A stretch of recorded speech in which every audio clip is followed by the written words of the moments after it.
like people in life in general have been through this.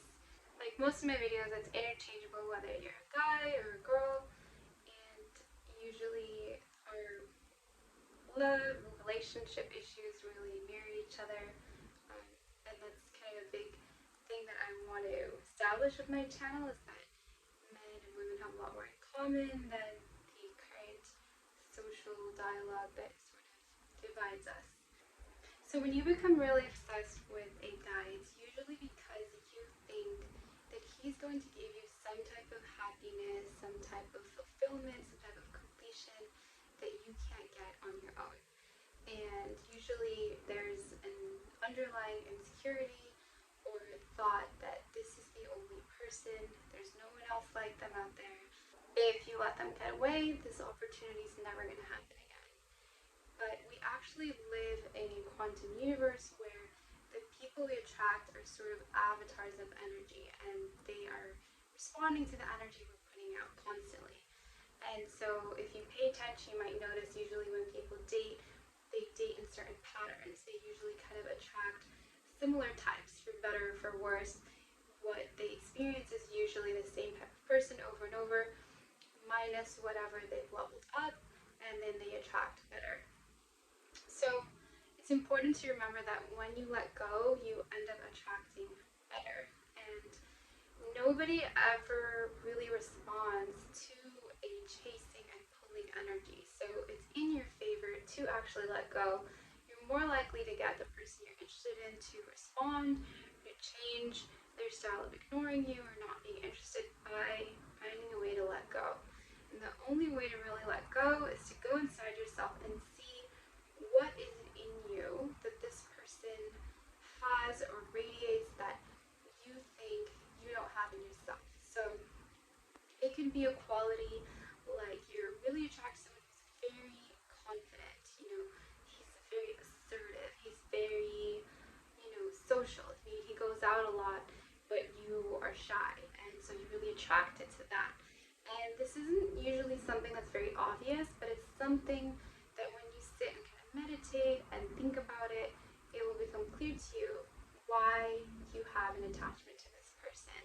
And a lot of times it can actually be related to childhood issues and things where you feel that without this person, you won't be able to heal something subconsciously.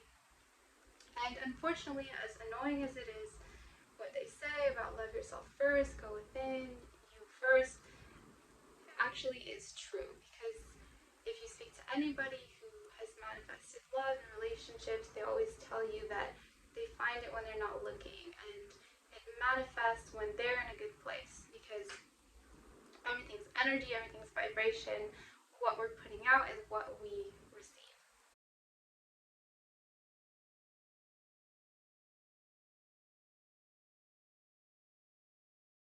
So some practical ways that you can stop sort of any obsessive thinking or ruminating or desiring or longing is to get yourself busy.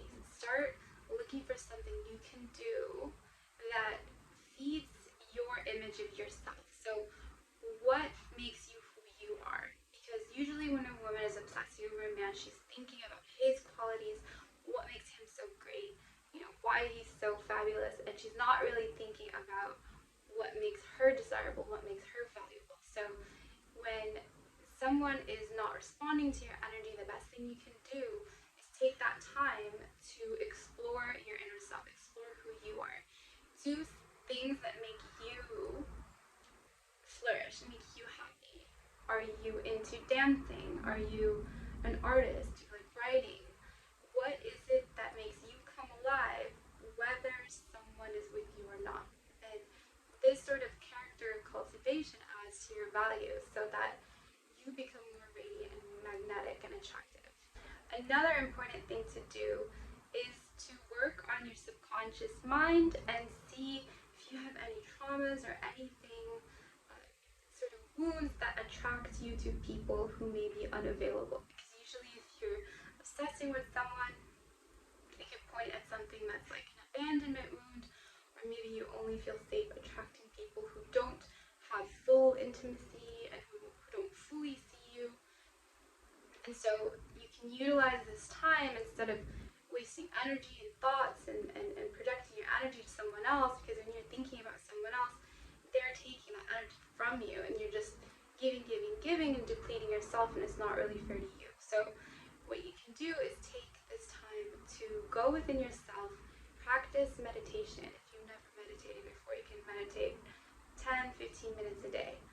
And when you start to get to know yourself, you start to kind of see this, the mirror of, okay, maybe I'm attracted to this because, I don't feel worthy, or I don't think I deserve better, whatever. So once you start coming face to face with why you're attracting a certain type of person, you can heal it. And it doesn't have to be so hard or complicated. It just takes courage and self-awareness and being honest with oneself. Another practical thing you can do is remember that there's a lot of people out there, and that the more you open yourself to intimate relationships, even just friendships, getting to know people, not isolating yourself, but being open to exploring new energies, the more your mind will be able to process and see that there are other people, and that while everyone is special and unique and has their certain traits, there's definitely a lot of people who could still catch your eye, still be of interest to you, and be even better of a match to you than the person you're obsessing over. And something that's really funny is usually that person that you're obsessing with, a lot of the times, if you let it go, in hindsight, you'll actually be really grateful that you let it go. There's this really nice quote that they say, rejection is God's protection. And so sometimes that person that you really think is for you might have some hidden traits or something that you're not aware of, that it's really a blessing that you didn't end up being with them. And there's definitely times where I thought I was really attracted to someone, I really wanted them, and in hindsight, I was really thankful that it didn't work out, because usually someone better comes along, because the more you're working on yourself and you're raising your vibration, the more you start attracting higher and higher quality men. This just really requires a lot of faith. It requires faith in you trusting that the world is not against you, the world is working in your favor. If the doors are closed to something, it's because there's something better waiting for you. And it takes discipline and self-control and emotional control to give yourself a chance to see past your attachments. And usually what we're attached to comes from our ego. It's not our spirit. It's not God and the voice that knows us better than we even know ourselves. So I hope this video was helpful. Do something for yourself. Take all that energy and attention you're giving to someone who's not valuing it or receiving it, and pour all that energy into yourself, and learn who you are. Learn how to love yourself. Learn how to see yourself, and the right person, whether it's this person or someone else, will appear and it will work out. Thank you for watching. Please like, share, and subscribe, and I'll see you in the next one.